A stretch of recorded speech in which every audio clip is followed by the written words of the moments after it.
طالب علم کی رغبت در حقیقت اللہ تبارک و تعالیٰ کی عطا ہے طالب علم کو معلم سے، استاد سے کچھ نکالنے کی جو معلم کے اندر، متعلم کے اندر اللہ خصلت رکھتا ہے نا، وہ رغبت ہے طالب علم کی۔ جتنے علماء نے، بڑے علماء نے کوئی بڑے اسرار بیان کیے ہیں وہ اپنے شاگردوں کی رغبت کی وجہ سے۔ تاریخ میں ہے کہ افلاطون نے یہ جتنی حکمت بیان کی ہے تو شاگرد کی رغبت کی وجہ سے کی ہے۔ شاگرد کون تھا؟ ارسطو۔ اتنا رغبت سے سرشار شاگرد تھا کہ افلاطون ارسطو کے بغیر درس نہیں دیتے تھے۔ علامہ طباطبائی نے جو کچھ بیان کیا ہے ایک شاگرد کی وجہ سے ہے، شہید مطہری۔ ایسا راغب شاگرد علامہ کو ملا کہ جب علامہ کے سامنے، دونوں استاد تھے، دونوں فیلسوف تھے، لیکن جب شہید مطہری استاد کے سامنے بیٹھتے تھے تو علامہ کے اندر جیسے ایک چشمہ جاری ہو گیا ہے اندر سے، اور وہ اسرار نکلتے جاتے تھے۔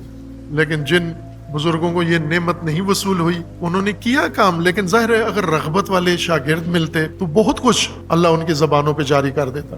وہ نہیں ہو سکا، رغبت ہی نہیں ہے۔